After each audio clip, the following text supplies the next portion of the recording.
Kepolisian daerah Sumatera Utara berhasil membongkar sindikat penipuan terhadap calon siswa atau CASIS Bintara Polri.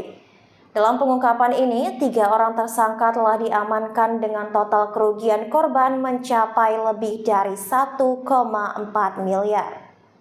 Ketiga tersangka masing-masing adalah Parlautan Butar-Butar, seorang pensiunan dini personel Polda Sumut sejak 2021 yang membuka tempat bimbingan belajar atau bimbel untuk CASIS, Rita Nurhaida Butar-Butar yang merupakan istrinya, serta Susilawati Siregar yang bertindak sebagai admin sekaligus penerima dana dari para korban. Modus yang digunakan para tersangka adalah menawarkan jasa bimbel bagi calon siswa Bintara Polri dengan biaya sebesar 6 juta rupiah per bulan selama 5 hingga 6 bulan.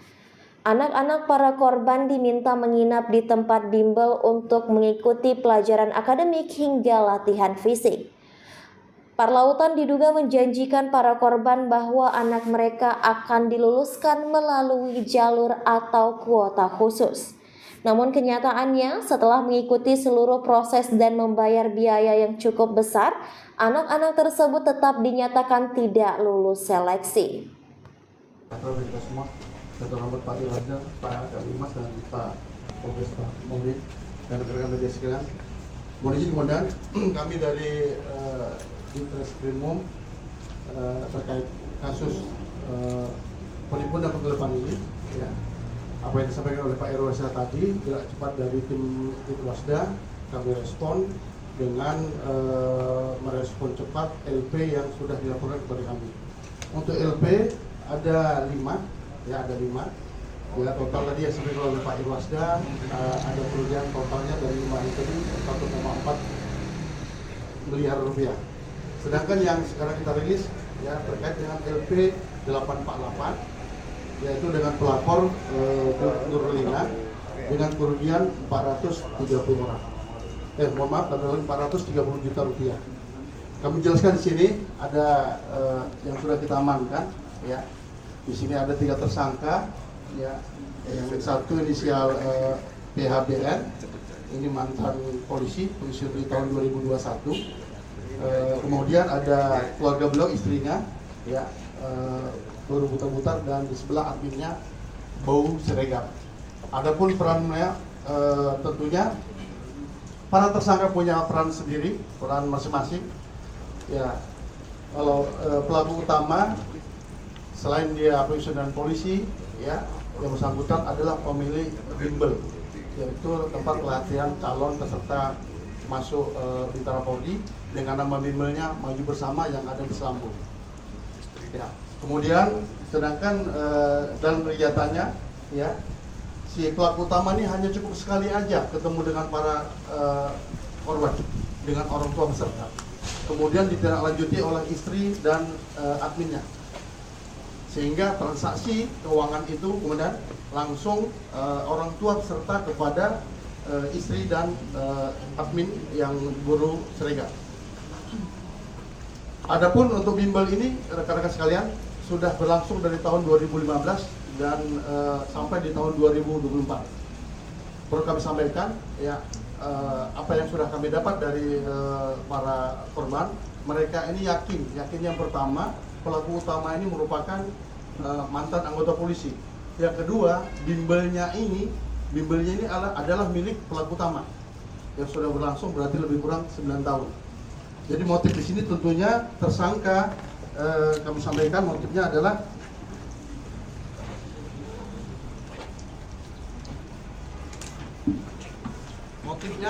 tersangka ingin mendapatkan keuntungan dengan cara melakukan penipuan masuk anggota Polri.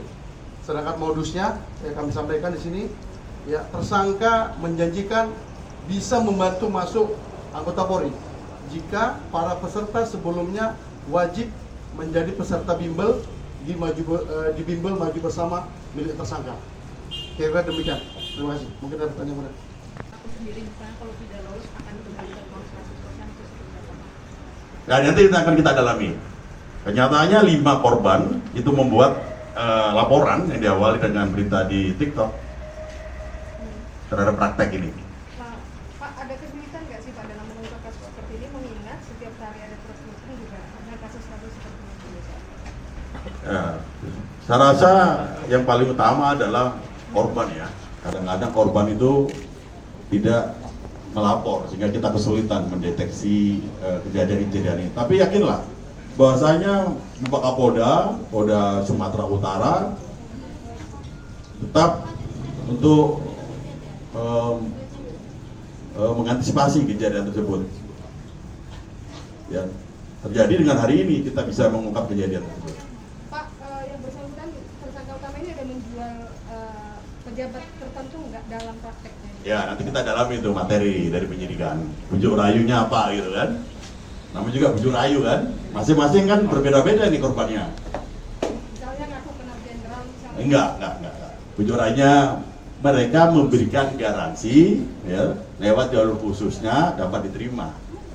Salah satunya itu materi yang disampaikan kepada Pak, total tersangka ini sebenarnya berapa Pak? Kemudian kabarnya ada keterlibatan mantan honorer di Biro SDM Polda Sumut dan beberapa ASN di bidang lain Pak, gitu Pak. tersangka sampai saat ini 3. Nah, nanti yang kelibatan dari anggota Polda Sumut nanti akan kita dalami. Masih ada halaman-halaman berikutnya. Nanti kalau kita terungkap dengan data bukti permulaan yang cukup akan kami sampaikan kembali. Bisa disebutkan Pak biaya Ya tadi itu ada 4. biaya bimbel di luar biaya. Biaya bimbelnya itu per 6 juta. Tiap bulan para casis itu membayar 6 juta Per bulan ya? per bulan. Dan paketnya ini mereka juga menginap di situ, berlatih di situ, di mana tuh di tempatnya bimbel tersebut. Kombes Nanang juga mengimbau kepada korban lainnya yang belum melapor agar segera membuat laporan resmi. Terkait kemungkinan adanya keterlibatan oknum internal Polri dalam kasus ini, pihak kepolisian masih melakukan pendalaman. Ketiga tersangka ditangkap secara terpisah pada 5 Juni 2025 dan saat ini terjerat dengan pasal 378 dan atau 372 KUHP tentang penipuan dan penggelapan. Sejumlah barang bukti termasuk kwitansi pembayaran serta buku tabungan milik korban telah diamankan untuk keperluan penyelidikan. Dari Kota Medan, Razali, tim BITV melaporkan. Terima kasih sudah menyaksikan tayangan ini. Ikuti terus berita menarik dan terupdate lainnya dengan cara like and share di seluruh akun BITV. Saya Aramita, sampai jumpa di tayangan berikutnya.